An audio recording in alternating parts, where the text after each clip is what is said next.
Nous avançons dans notre temps pascal avec joie. On a eu un Alléluia qui était presque céleste. Vous n'avez pas trouvé l'Alléluia? Je me suis demandé comment vous avez pu résister à l'envie de danser. Franchement, moi, il y avait tout le charismatique en moi qui était là à vouloir danser, taper des mains. Mais quand je vous ai regardé, j'ai dit, bon non, ça va faire tâche. Mais au ciel, ce sera aussi joyeux que cet Alléluia l'est. Et cet Alléluia joyeux nous parle de cette résurrection qui est en nous comme un jaillissement de vie. Un jaillissement de vie éternelle, un jaillissement de joie, parce que la résurrection nous introduit dans la joie.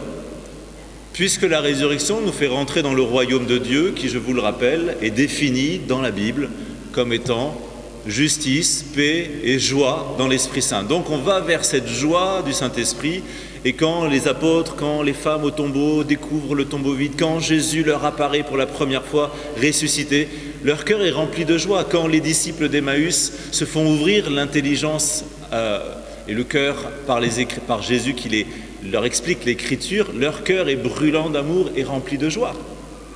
Donc cette joie, elle est vraiment la caractéristique du royaume et de la résurrection. Donc attention à ne pas laisser le virus vous bouffer la joie. Il ne bouffe pas simplement la santé, il bouffe la joie aussi. La morosité ne vient pas que de l'extérieur, elle vient d'une attitude spirituelle de non-vigilance. La joie est une qualité spirituelle. Si elle est un état psychologique, elle est aussi une qualité spirituelle. Et du coup, le spirituel va influencer notre psychologie. Bien. Donc on est invité à nous extasier, à exalter l'amour de Dieu. C'est le psaume qui nous le dit. Rendez grâce au Seigneur, il est bon, éternel est son amour. Mon Dieu, tu es bon, je te rends grâce. Mon Dieu, je t'exalte.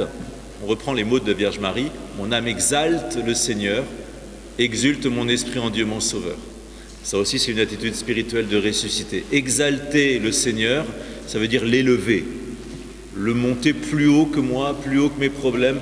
Ça veut dire contempler le mystère du Christ ressuscité et du coup, et c'est ce dont va nous parler Saint Jean, contempler aussi ma propre résurrection. Quand je contemple Christ ressuscité, je contemple aussi, je ne me contemple pas moi en tant que moi, mais je contemple le mystère des enfants de Dieu, de l'enfant de Dieu que je suis devenu dans le Christ. C'est ce que dit Saint Jean. Vous voyez quel grand amour nous a donné le Père. Il a voulu que nous soyons appelés enfants de Dieu, et bonne nouvelle, nous le sommes. Ce n'est pas juste que Dieu veut que nous soyons enfants de Dieu, et peut-être à la fin des temps, à la fin de notre vie, si on a bien travaillé, si on s'est bien sanctifié par nos œuvres, sachant que nos œuvres ne peuvent pas nous sanctifier toutes seules, on pourra peut-être être appelé enfants de Dieu. Non, pas du tout. Il a voulu que nous soyons appelés enfants de Dieu, et nous le sommes. Pas et nous le serons, et nous le sommes. Dans le présent où je vous parle, dans le présent où vous m'écoutez, vous êtes enfants de Dieu, avec l'héritage des fils de Dieu, co-héritiers avec le Christ, tous les biens du ciel vous appartiennent. Et là, je devrais voir, malgré votre masque, un sourire, au moins dans les yeux, commencer à poindre, puisque vous êtes enfants de Dieu. C'est ça l'extase de Jean qui contemple ce que nous devons essayer de contempler aussi. C'est recevant la manifestation du mystère de Dieu, il voit l'héritage qu'il reçoit dont il est possesseur. Je possède la gloire de Dieu, je possède l'héritage des fils de Dieu, je possède la vie éternelle. La vie éternelle est une possession, je la possède parce que Dieu me l'a donnée. Ce n'est pas quelque chose que je vais gagner puisqu'elle m'est donnée. On ne veut pas gagner ce qui m'est donné. Je ne gagne pas le pardon des péchés, je ne gagne pas la vie éternelle, je ne gagne pas la sainteté, puisque tout ça m'est donné. C'est le package qui vient avec la résurrection du Christ. Évidemment, il y a une participation. Ça serait trop facile d'être revêtu des habits de gloire si avant on ne dépouille pas l'homme ancien. Et la conversion donc, va être toujours une nécessité, et cette conversion, c'est de venir au Christ, et par la foi, venant au Christ crucifié et ressuscité, recevoir cet homme nouveau, créé saint et juste, à l'image de Dieu dans la vérité. Et donc, suivre le Christ va être notre réponse. Si Jésus est le bon berger, et il l'est, puisqu'il dit « Je suis le bon berger », je ne suis pas un berger mercenaire. Qu'est-ce qui caractérise le bon berger? C'est que lui, il prend soin de ses brebis. Il connaît ses brebis et les brebis le connaissent. Il y a deux notions qui sont extrêmement importantes à prendre en compte. C'est le fait que le bon berger connaît chacun d'entre nous par son nom. Dieu nous connaît et prend soin de nous. Il ne nous abandonne pas parce que nous avons péché. Il ne se détourne pas de nous parce que nous résistons à la grâce. Sa miséricorde, ses miséricordes se renouvellent chaque matin, ses bontés chaque matin se renouvellent, sa grâce, son amour, sa tendresse. La question est, frères et sœurs, pas tant que Dieu ait envie de nous bénir, c'est est-ce que nous cherchons la bénédiction de Dieu? Est-ce que nous avons un cœur assoiffé de la bénédiction de Dieu? Ou est-ce que les satisfactions de ce monde suffisent ou nous détournent de la vraie plénitude qu'est l'amour de Dieu? Eh bien donc attention, parce que cette connaissance mutuelle du berger à ses brebis et du berger, enfin bref, de l'un et l'autre, le berger connaît ses brebis et nous connaissons le berger, demande du temps, demande un apprentissage, demande de recevoir la grâce que Dieu nous donne, demande de contempler le mystère, demande une obéissance à la parole, puisque la brebis qui n'obéit pas à son berger, autant vous dire que ça va être compliqué. Si le Christ est le bon berger, il faut que la brebis accepte que le berger prenne soin d'elle, s'occupe d'elle, l'amène où il veut l'amener, dans les pâturages où il veut l'amener, et pas là où elle a envie d'aller. Ça pose la question de ma volonté ou ta volonté, Seigneur. Mais cette connaissance, elle est caractéristique. Je ne dis pas le Seigneur est mon berger et moi la brebis du berger. Bon, pour garder cette image, je préfère que l'image du Père et du Fils bien-aimé. Mais ce qui marque cela, c'est la relation que le Père et Jésus ont ensemble. Donc ça, mais tout de suite, ça élève le niveau de l'animal à la relation filiale. Je connais mes brebis et mes brebis me connaissent, donc la relation qui nous importe, c'est d'être dans la connaissance l'un de l'autre.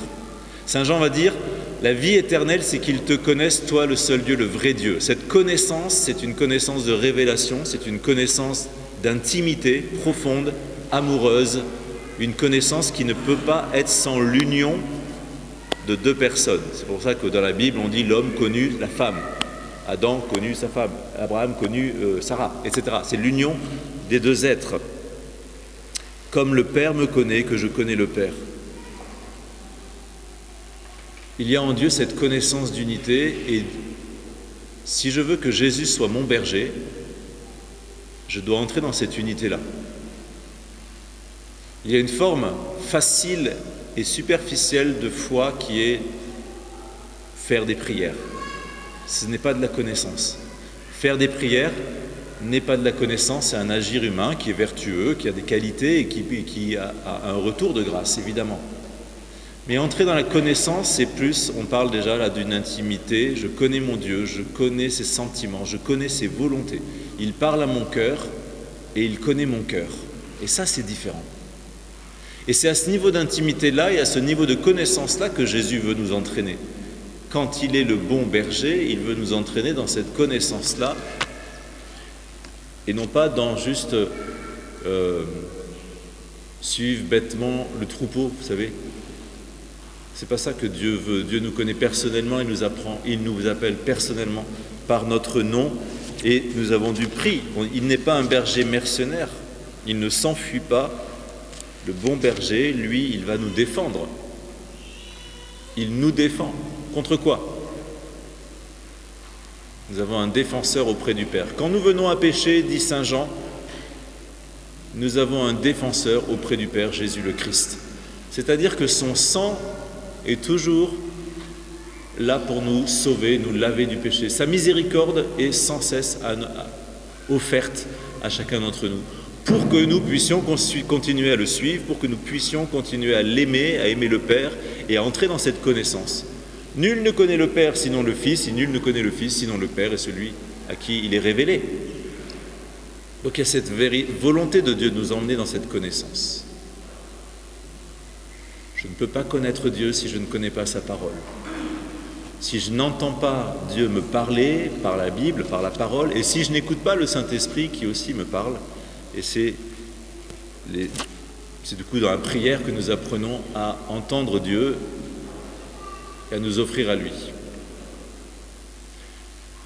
Il y a à connaître Dieu, Dieu se laisse connaître, mais est-ce que nous nous laissons connaître par Dieu? Il faut que Dieu nous connaisse. Regarde, par exemple, je connais Emmanuel Macron.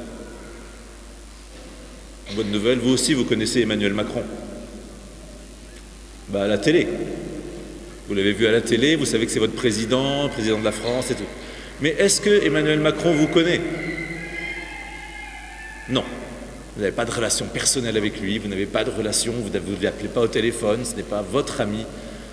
Donc ça veut dire que vous pouvez connaître Dieu, ou en tout cas penser le connaître, de l'extérieur, du personnage qu'il est, Dieu, le Créateur, le Dieu Tout-Puissant, très extérieur à vous-même. C'est une connaissance de religiosité.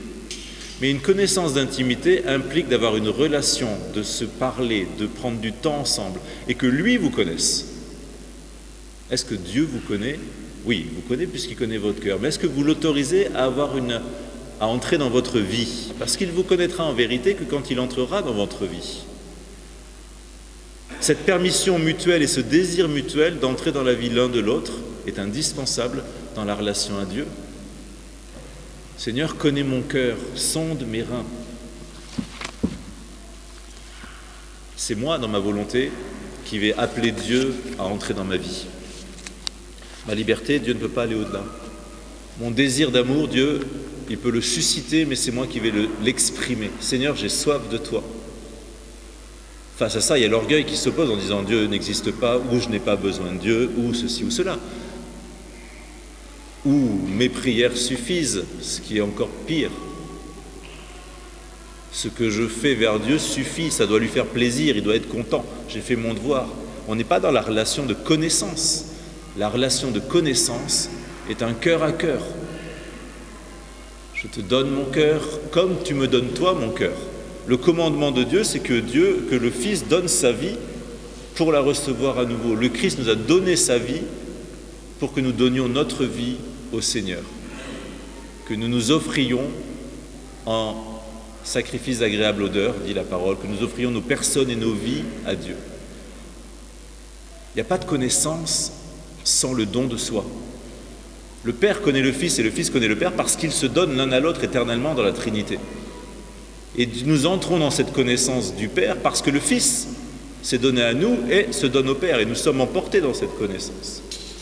Mais si nous, alors que le Fils se donne à nous, nous ne nous donnons pas au Fils en retour, non pas en faisant des prières, mais en se donnant à lui, alors nous n'entrons pas dans la relation de connaissance, d'intimité. Et pourtant, c'est à ce moment-là que commence véritablement le mystère d'être enfant de Dieu, et nous le sommes. Mais nous ne pouvons pas connaître ce mystère si nous ne connaissons pas notre Dieu. Et nous ne pouvons pas connaître Dieu si nous ne nous donnons pas à lui pour pouvoir recevoir lui qui se donne. C'est aussi simple ou compliqué que ça, je ne sais pas. Pour moi, ça me paraît simple. Donc demandons au Seigneur que nous entrions dans cette connaissance pour que nous puissions exulter de cet Alléluia, que nous puissions exulter d'être ressuscités avec le Christ, que nous puissions exulter d'être enfants de Dieu et véritablement enfants de Dieu, et ne plus entendre, comme Jésus dit aux pharisiens, je crois, votre Père c'est le diable. À des religieux ça fait mal. Notre Père c'est Dieu, parce que nous connaissons Dieu, que nous nous offrons à lui et que nous sommes dans l'unité avec le Fils bien-aimé. Nous connaissons Jésus et Jésus nous fait connaître le Père et nous recevons dans notre cœur le Saint-Esprit qui répand l'amour de Dieu. Cette Trinité glorieuse, c'est la vie chrétienne qui est répandue en nous. Amen.